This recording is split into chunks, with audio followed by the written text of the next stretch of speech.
మా ఛానల్స్ లో వ్యాపార ప్రకటనలు, ఇంటర్వ్యూల కొరకు మాకు వాట్సాప్ మెసేజ్ చేయండి 7799978978.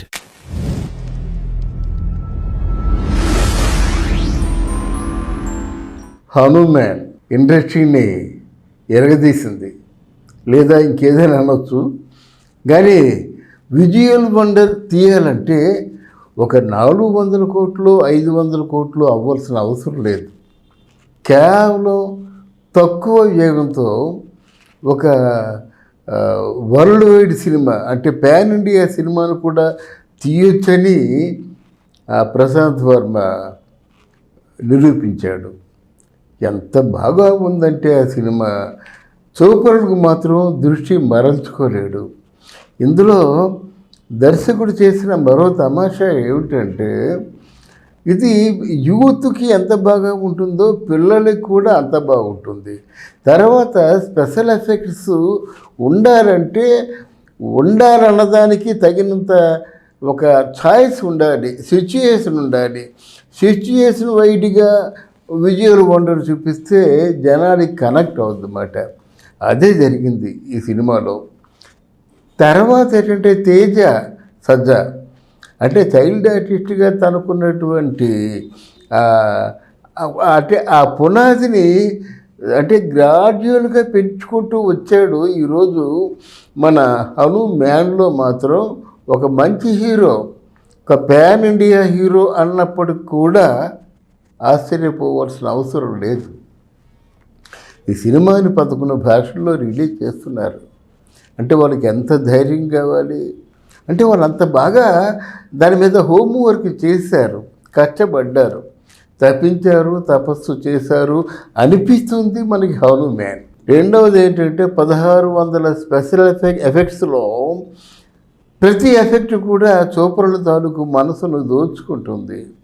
అది మూడవది ఏమిటంటే ఈ సినిమాకి 3 మ్యూజిక్ డైరెక్టర్స్.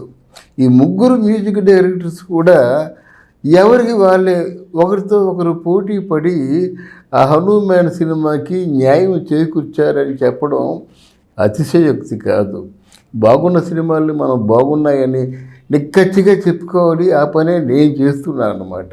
హనుమాన్ సినిమా నిజంగా అందరికీ కూడా చాలా నచ్చిన సినిమా, జనం మెచ్చిన సినిమా. ముఖ్యంగా పిల్లలు కూడా ముందుగా రిజర్వేషన్ చేయించుకుంటున్నారు ఇంట్లో పేరెంట్స్తో గొడవ పడి. అలాగా ఉందన్నమాట. దీని 3 మ్యూజిక్ డైరెక్టర్స్ ఎవరయ్యా అంటే గౌరహరి, అనుదీప్, కృష్ణ సౌరఫ్. వీళ్ళు 3 కూడా ఒకదాంతో ఒకరు పోటీ పడ్డారు, అంత మంచి మ్యూజిక్ ఇచ్చారు.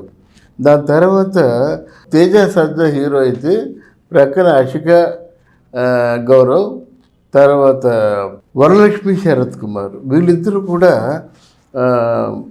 అంటే కథానాయకులుగా వాళ్ళు రాణించారని చెప్పాలి. వాళ్ళని ఎంతవరకు ఉపయోగించుకోవాలో అంతవరకే డైరెక్టర్ ఉపయోగించుకున్నాడు. ఈ సినిమాలో షూటింగ్ జరుగుతుండగా ఒక నాగపాము వచ్చి కనిపించింది, ఏం చేయలేదు కానీ కనిపించింది. దాన్ని కూడా సెంటిమెంటల్గా ఒక నాగేంద్రుడి తాలూకు దేవన అనుకోవచ్చు. ఎందుకంటే సినిమా ఇంత పెద్ద హిట్ అవుతుందని వాళ్ళు అనుకోలేదు అన్నమాట. వెరసి వాళ్ళు కష్టపడిన దానికి తగినటువంటి ఫలితం దక్కింది.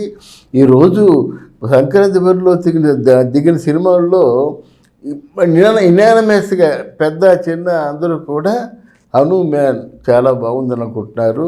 మనం కూడా ఉన్నది ఉన్నట్టు చెప్పి కేవలం చిన్న సినిమాల్ని బతకనివ్వాలి, మరింత ప్రోత్సహించాలనే ఉద్దేశంతో నేను 70% దీనికి న్యాయం చేయాలని ప్రేక్షకులు కోరుకుంటూ ఇటువంటి సినిమాలు మరి రావాలని నేను చెప్పదలుచుకున్నాను.